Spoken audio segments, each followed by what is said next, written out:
All righty, we are back. The Lehocky Eagles postgame show live from Ocean Casino. So let's get back to GEHA Field at Arrowhead Stadium and our own John McMullen, who covered the game for JAKIB Media. John, we were saying, and your transmission got cut off a little bit, but we were startled to see them win the game. It's a great win.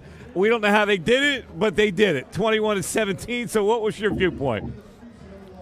Yeah, my viewpoint is GEHA, or whatever it's called, GEHA Field at Arrowhead. They have to do a better job with their Wi-Fi because there's some spotty issues. But hopefully we get through it. I think 4th and 4 at the Eagles 39 with 9 minutes left is where the game, that's where Reed decided to punt the football. Tommy Townsend, who's a great punter, all-pro punter last year, wasn't able to get it done, pinned the Eagles back. It turned into a touchback. So Kansas City got 19 yards, just a terrible decision. So for those people who don't think Andy Reid still loves Philadelphia, he loves Philadelphia. He gave him a gift. And all of a sudden, the Eagles get the football at the 20-yard line. I think it 3, 4, 5, 6, 7, 8 play drive, less than 3 minutes. Jalen Hurts makes the big play, makes the call at the line of scrimmage to go to the go route to Devontae Smith, yards down to the Eagles' 1-yard line. Touch there, game over, Eagles. Yeah, it's amazing. This team finds ways to win. It was ugly in the prep down 10 points. Nobody plays better from the open often, but Jalen Hurts has been back in football playing behind. Defense right now, raised the first half, couldn't stop run. I thought they got out physical, which is right for the Eagles. I think the Chiefs were a little bit. They made the adjustments. Great second half, didn't give up any points. And anytime you're playing Patrick Mahomes, even though the Chiefs have struggled offensively for about a month now, that's pretty important. John, I know a lot of times after almost every win this season, and granted there's been 9 of them to this point, so that's pretty good. Every time we've been talking about how this team just needs to find ways to win and keep winning games, they continue to do that. But against a team like the Kansas City Chiefs, does this win tonight mean that they are the better team than the Chiefs, or does this win simply mean they made fewer mistakes than the Kansas City Chiefs? I the better team. I don't think this game. I thought they were the better team in the Super Bowl, and they didn't win the game. I think they're still the better team. They could have lost the game if Valdez-Scantling makes a catch late. Pat Mahomes had him. He got both hands on the football. Should have been a touchdown for the Chiefs, or would have been probably the 2-yard line or something of that nature.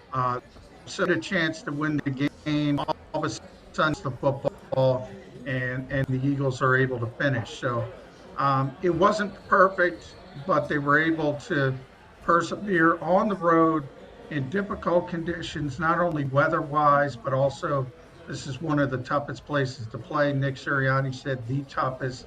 Besides Philadelphia, he's got to get his pandering in there, but this is the loudest outdoor environment in the NFL. So it's a really difficult place to win, certainly more difficult than a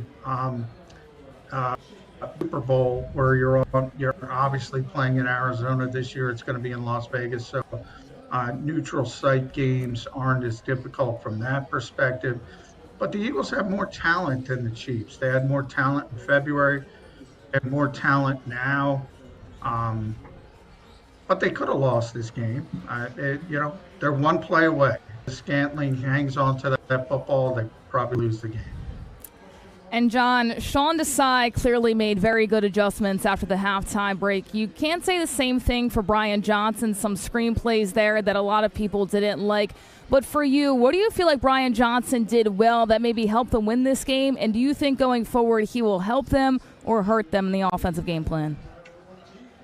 Well, I think the game plan, this is Nick Sirianni's offense. I think people have to understand that this is Nick Sirianni's game plan. Every game they come into, it's a Nick Sirianni game plan. It was a Nick Sirianni game plan last year with Shane Steichen. He just has other people calling the plays because he wants to be the game manager. and he doesn't want to get bogged down with the play calling. So it's his offense. He's in control of it, and sort of Brian has the toggle. You know, if you're a video game gal, so he's got the controller, but everything is laid out in front of him. It's not like he goes rogue and says, "I'm going to throw 57 bubble screens," which is what the Eagles kind of descended into at one point. So I wouldn't blame Brian for that. I do think it was kind of ugly at times with all those bubble screens. Clearly, the Eagles thought they had something there. It wasn't working, but they managed to make enough plays. They did use motion than usual. You saw a jet sweep to DeAndre Swift that went for 35 yards. You saw a lot of orbit motion. You saw receivers lining up in the backfield. So that was a little bit of a tweak coming out of the bye. But overall, they didn't play well offensively. They didn't get the passing game going. Now, maybe that was because of the weather, but there was really no consistency in that aspect. They were able to get Swift involved with some of the inside screens a little bit. Devontae had a big game. Other than that, not a good game from the passing part of it. And remember, they came in number one in the NFL in third down offense, and they started out 0 for 5, and they didn't convert a third down into that tush push late in the third quarter. So that's how long it took them to convert a third down, and that's why you see the play numbers are down. They didn't run a lot of offensive plays because they weren't out there a lot. So people are probably going to be happier with Sean Desai this week because they closed better than they opened. If you go back before the bye, everybody was mad at Sean Desai because they closed poorly and let Dallas back out of the game, so back into the game. So I think that's kind of dependent on how people see the personality of the game. John, I'm one of the few people that's going to be happy, with the offensive production in the second half. I just looked at the difference between production in the first half and production in the second half. They ran the ball 16 times in the second half, and they threw the ball 15 times in the second half. And while they might not have gotten, the pass game going on a wet night when the run game was probably going to be more important than the pass game, they found some balance with their offense when they really need to get the ball moving and get it going. Through the first 7 possessions of the game, they went punt, touchdown, interception, punt, punt, punt, punt. And then they finished touchdown, punt, touchdown. So we can talk about, them wanting to get the pass game going, but it seems to me that this offense works more efficiently when they find some kind of balance. They started off the first touchdown drive, the second possession of the game, they went 9 plays, 75 yards, and 5 of those plays were runs by DeAndre Swift, and 1, the tush push, I believe it was the tush push, it might have been a run by Hurts. 6 out of 9 plays, they actually run the ball.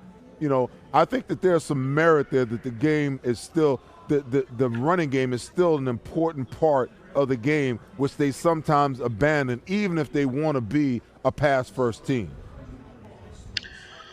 Well, I think, to a certain degree, they abandoned it when Jalen was struggling. With the knee injury, I do think it was healthier today. And again, it wasn't necessarily about the numbers, but he carried it 12 times. You take out the tush pushes, you're down to 8 or 9. So he was back in the mode. He had the big quarterback draw for the touchdown as a perfect example of that. And that's a play that was really successful for the Eagles last season. Hasn't been as so this season, so that was important to get that going. But I got to tell you, Seth, when at the end of the game, when you have 238 yards of total offense and you're 3 for 11 on third downs, and you're coming into the game with a top 5 offense and the number 1 third down offense, you're not happy. I guarantee you, nobody's going home to Philadelphia tonight on the Philadelphia Eagles saying this was a good offensive performance. Now, you can add in all the things that were going on, the difficult environment, the weather on top of it, and all of that is valid. But this team is never happy if they're only putting up 238 yards, 21 points, 27% on third down. That's just not the Philadelphia Eagles offense. They were able to win. They were able to persevere. They deserve credit for making some plays in the second half and coming back. But, yeah, I would not consider this a strong offensive performance. Well, but you also got to give credit to the Kansas City Chiefs. You know, this offense and this defense, as far as ranking and how they're playing, has just made a complete flip. The offense was the powerhouse of this team the last few years, and the defense was kind of the redhead stepchild, if you will. And that's changed this year. This team is only giving up 15 points per game.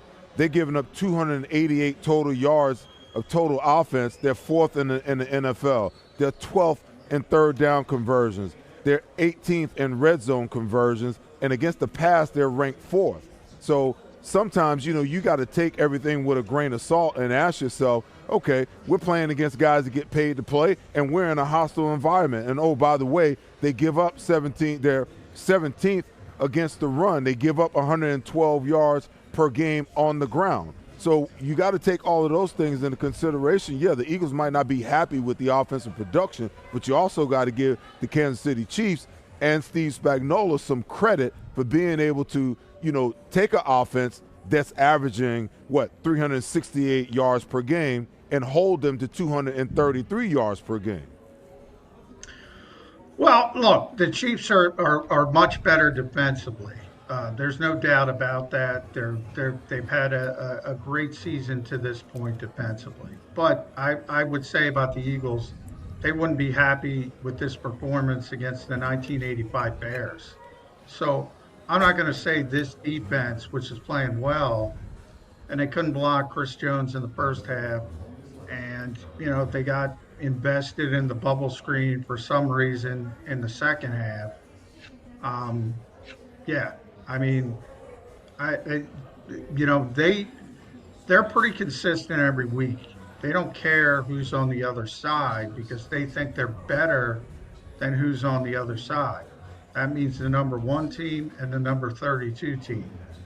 Sometimes they are, sometimes they aren't. Today they weren't offensively, but they were still able to get some plays done in some key moments. Andy Reid, as I mentioned, helped them out.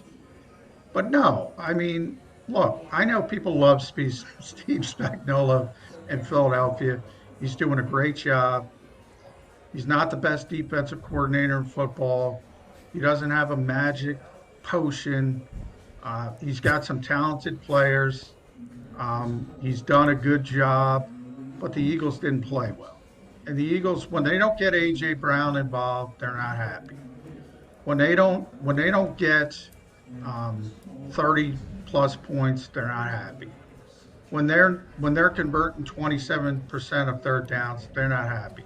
And like I said, that could be against the 1985 Bears. They're not going to be happy. John, Go ahead. I'm sorry.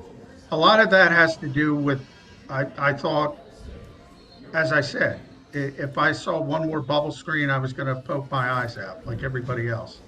I don't know what they saw, what they were trying to do. But it was a weird, disjointed, and maybe it was just the weather. It was a weird, disjointed plan by the Philadelphia Eagles on the offensive side of the football. And I know to that degree, I'll counter it because people don't seem to like Brian Johnson. That ain't his game plan. That's Nick Sirianni. So if you want to blame somebody, blame the right person, and that's the head coach. Yeah, I think we're trying to get those bubble screens to just get Jalen some freedom. I mean, he looked like he was getting engulfed in there, but it was a poor attempt at doing it. You said something earlier that they're the best team. They're better than the Chiefs. They're the best team in the NFL, if I heard you correctly. This Chief team looked like they were really exposed offensively tonight. It's not the same dynamic Mahomes getting the ball out. He's got Travis Kelce had a lackluster game, I thought, and their wide receivers really don't have any pizzazz at all. So can we take the Chiefs out of there as like this is a Super Bowl matchup, replay, I know, but can we take them out of there as the contender for the big prize against the Eagles? I don't think they're going to go back to the Super Bowl. I do think Baltimore's a better team. I wouldn't take them out of the equation because, I don't think there's any teams that can't be beaten. They do have the best player in the world. I do believe Patrick Mahomes is still the best player in the world. Maybe they figure something out when it comes to receiver. Maybe some of these young guys get it going. Maybe they get a better compliment to Travis Kelce. But when you're making mistakes, their strengths are the head coach and the quarterback. Nick Sirianni was fired up, pointing to some of us reporters who picked the Chiefs to win the game because they had the better quarterback and the better coach. And he said, who's got the better quarterback? Who's got the better coach? Well, I still think the Chiefs do. By the way, I picked the Eagles to win, so I wasn't one of them. But nonetheless, I can't take them out of the equation, but they're not nearly as dangerous as they were even dating back to February. Never mind how dangerous they were when they had Tyreek Hill. When it was at that point, you didn't know what to do with them. So clearly they're struggling. And by the way, they heard a lot of boos in the second half of this game at times when their offense was sputtering, which is kind of surprising. So they're a lot like Eagles fans in Kansas City. They've been spoiled by the success, and they're not playing up to their standard, and especially offensively. Yeah, it's turned, and Seth's right about that. The defense is better than the offense in Kansas City, and that's crazy when you think they have Patrick Mahomes and Andy Reid. Farsi, you got the last question for John McMullen.